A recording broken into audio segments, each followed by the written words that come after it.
welcome to another episode of Now You Don't Have To. The podcast started on a whim, and that is still going. Now, this week, I decided to do something very different. I decided to try some ASMR.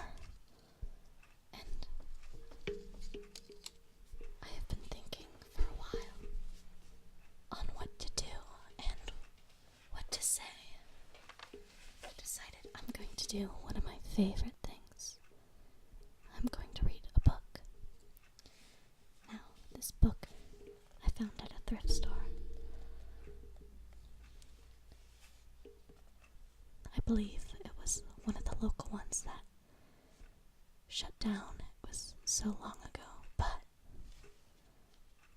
the book is called Secret Garden, and I've read a shorter version of this book. But I've never read the real thing, and I thought this was something we could try together. I'm going to move my microphone a little bit. My chair is very loud today.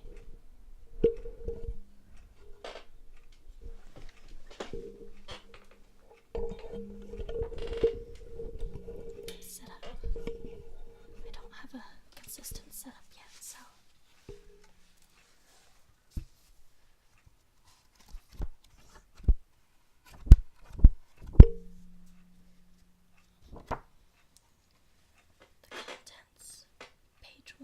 Chapter 1. There's no one left. By the way, this book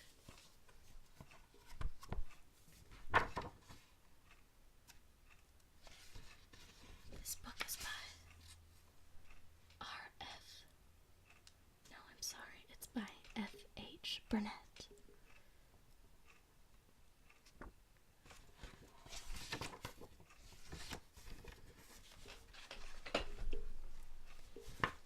Chapter 1. There's no one left. When Mary Lennox was sent to Misselthwaite Manor to live with her uncle, everyone said she was the most disagreeable looking child ever seen. It was true, too. She had a sour, thin face and a little thin body, thin, light hair, and a sour expression. Her hair was yellow, and her face was yellow because she had been born in India and has always been ill in one way or another. Her father held a position under the English government and had always been busy and ill himself. And her mother had been a great beauty who cared only to go to parties and amuse herself with gay people. She had not wanted a little girl at all. And when Mary was born, she handed her over to the care of an Anya, or Aya. It was made to understand that if she wished to please the Mem Sahib, she must keep the child out of sight as much as possible. So when she was a sickly, fretful, ugly little baby, she was kept out of the way. And when she became a sickly, fretful toddler, she was kept out of the way also. She never remembered seeing familiarly anything but the dark faces of her ayah and the other native servants, and as they obeyed her and gave her her own way in everything, because the Mem Sahib would be angry if she was disturbed by her crying. By the time she was 6 years old, she was as tyrannical and selfish as a little pig as ever lived. The young English governess who came to teach her to read and write disliked her so much that she gave up her place in 3 months, and when other governesses came to try to fill it, they always went away in a shorter time than the first one. So if Mary had not chosen to really want to know how to read books, she would have never learned her letters at all. One frightfully hot morning, when she was about 9 years old, She awakened feeling very cross, and she became crosser still when she saw that the servant who stood by her bedside was not her ayah. "Why did you come?" she said to the strange woman. "I will not let you stay. Send my ayah to me." The woman looked frightened, but she only stammered that her ayah could not come, and when Mary threw herself into a passion and beat and kicked her, she looked only more frightened and repeated that it was not possible for her ayah to come to Missy Sahib. There was something mysterious in the air that morning. Nothing was done in its regular order, and several of the native servants seemed missing, while those whom Mary saw slunk or hurried about with the shy and scared faces. But no one would tell her anything that her ayah did not come. She was actually left alone as the morning went on, and at last she wandered out into the garden and began to play by herself under the tree near the veranda.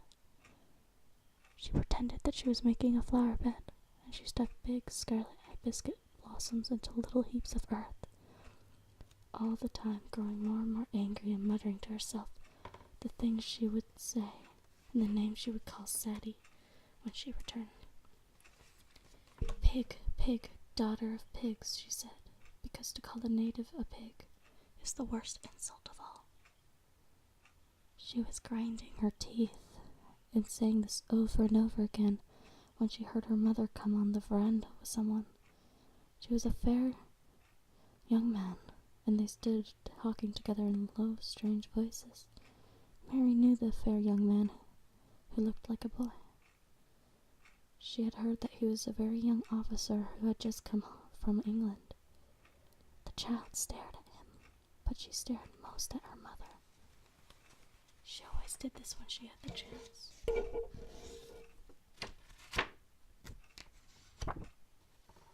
To see her, because the men Sahib, Mary used to call her that oftener than anything else, was such a tall, slim, pretty person, and wore such lovely clothes. Her hair was like curly silk, and she had a delicate little nose, which seemed to be disdaining things. She had large, laughing eyes. All her clothes were thin and floating, and Mary said they were full of lace. They looked fuller of lace than ever this morning, but her eyes were not laughing at all. They were large and scared and lifted imploringly to the fair boy officer's face. Is it so very bad? Oh, is it?" Mary heard her say. "Awfully," the young man answered in a trembling voice. "Awfully, Mrs. Lennox. You ought to have gone to the hills 2 weeks ago." The men Sahib wrung her hands. "Oh, I know I ought," she cried. "I only stayed to go to that silly dinner party. What a fool I was." I'm sorry I was interrupted. I had to stop reading for a bit. But it gave me the chance to adjust my chair and make it more comfortable, so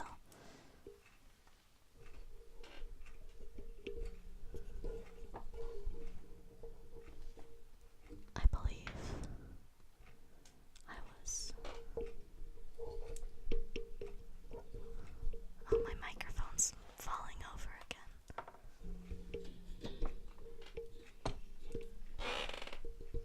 My chair is making creaking noises.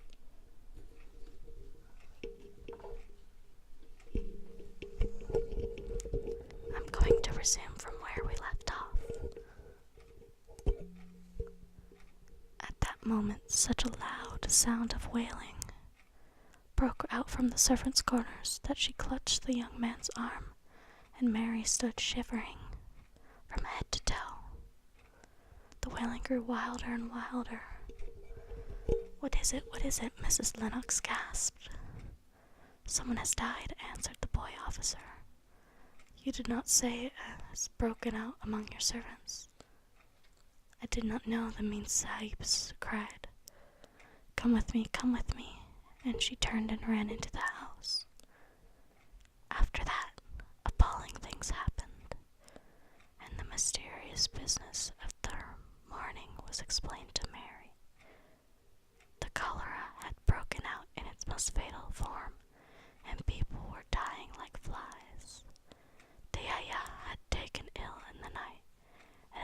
because she had just died that the servants had wailed in the huts. Before the next day, 3 other servants were dead, and the others had run away in terror. There was panic on every side, and dying people in all the bungalows. During the confusion and bewilderment of the second day, Mary hid herself in the nursery and was forgotten by anyone. Nobody thought of her. Nobody wanted her. And strange things happened of which she knew nothing. Mary alternately cried and slept through the hours. She only knew that people were ill and that she heard mysterious and frightening sounds. Once she crept into the dining room and found it empty, though a partly finished meal was on the table, and chairs and plates looked as if they had been hastily pushed back. When the diners rose suddenly for some reason, the child ate some fruit and biscuits, and being thirsty, she drank a glass of wine which stood nearly filled. It was sweet, and she did not know how strong it was. Very soon, it made her intensely drowsy, and she went back to the nursery and shut herself in again, frightened by cries she heard in the huts and by the hurrying sound of feet. The wine made her so sleepy that she could scarcely keep her eyes open, and she lay down on her bed and knew nothing more for a long time. Many things happened during the hours in which she slept so heavily, but she was not disturbed by the wails and the sounds of things being carried in and out of the bungalow. When she awakened, she lay and stared at the wall. The house was perfectly still. She had never known it to be so silent before. She heard neither voices or footsteps, and wondered if everyone had got well of the cholera, and all the trouble was over. She wondered also who would take care of her now that her Ayah was dead. There would be a new Ayah, and perhaps she would know some new stories. Mary had been tired of the old ones. She did not cry because her nurse had died. She was not an affectionate child, and she never cared much for anyone. The noise and hurrying about and wailing over the cholera had frightened her, and she had been angry because no one seemed to remember that she was alive. Everyone was too panic-stricken to think of the little girl no one was fond of. When people had the cholera, it seemed that they remembered nothing but themselves. But if everyone had got well again, surely someone would remember and come to look for her. But no one came. And as she lay waiting, the house seemed to grow more and more silent. She heard something rustling on the matting, and when she looked down, she saw a little snake gliding along and watching her with eyes like jewels. She was not frightened, because he was a harmless little thing who could not hurt her, and he seemed in a hurry to get out of her room. He slipped under the door as she watched her. "How queer and quiet it is," she said. It sounded as if there were no one in this bungalow but me and the snake. Almost the next minute she heard footsteps in the compound, and then on the veranda. They were men's footsteps, and the men entered the bungalow and talked in low voices. No one went to meet or speak to them, and they seemed to open doors and look into rooms. "What desolation," she heard one voice said. "That pretty woman. I suppose the child too. I heard there was a child, though I never saw her." Mary was standing in the middle of the nursery when they opened the door a few minutes later. She looked an ugly, cross little thing and was frowning because she was beginning to be hungry and feel disgracefully neglected. The first man who came in was a large officer she had been seen talking to her father. He looked tired and troubled, but when he saw her, he was so startled that he almost jumped back.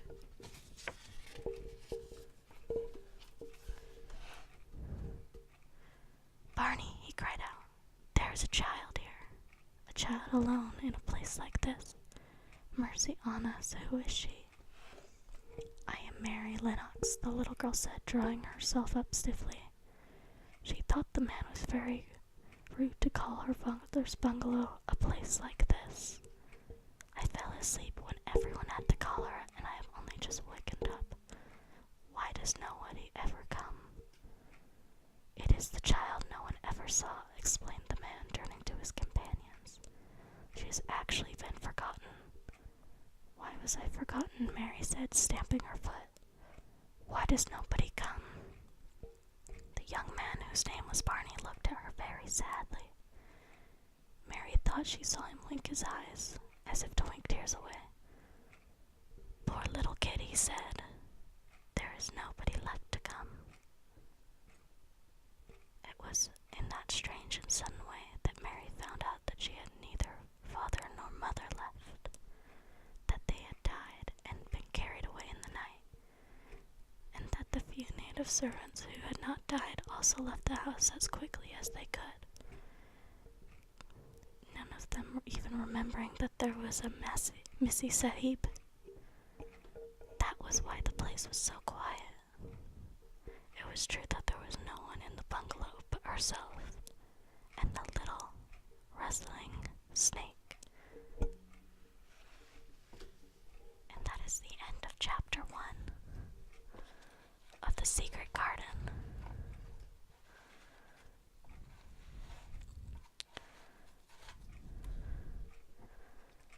I think that's where I'll stop for today.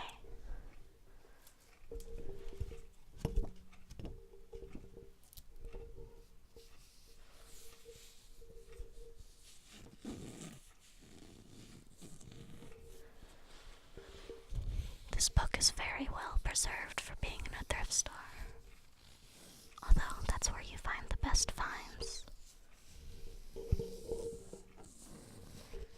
The fabric spine makes neat noises.